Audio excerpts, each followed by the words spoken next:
আমি আমেরিকার president Donald Trump এবং ইসরায়েলের প্রধানমন্ত্রী নেতানিয়াহুর উদ্দেশ্যে বলছি,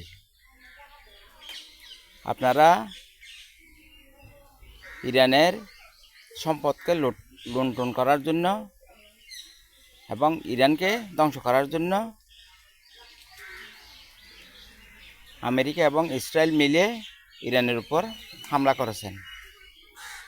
এখন সারা বিশ্বে অর্থনৈতিক মন্দা দেখা দিয়েছে, তেলের বাজারে অস্থিরতা দেখা দিয়েছে, সারা বিশ্বে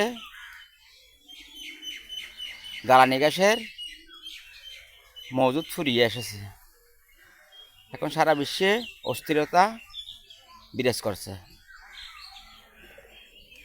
বর্তমান বিশ্বে আমেরিকা এবং ইসরায়েলের কোনো বন্ধু রাষ্ট্র নেই, এটা 100% প্রমাণিত হয়েছে। আপনারা যদি এখনই নিঃশর্ত ক্ষমা প্রার্থনা করে যুদ্ধে পরাজয় মেনে না নেন, তাহলে অনতিবিলম্বে সারা বিশ্বের বিভিন্ন দেশগুলো আমেরিকা এবং ইসরায়েলের বিরুদ্ধে প্রতিরোধ গড়ে তুলবে। আপনারা যদি আমার সাথে একমত পোষণ করেন তাহলে একটি লাইক, একটি শেয়ারের মাধ্যমে কমেন্টে জানান। ওমা তৌফিক ইল্লা বিল্লাহ। আসসালামু আলাইকুম ওয়া রাহমাতুল্লাহি ওয়া বারাকাতুহু।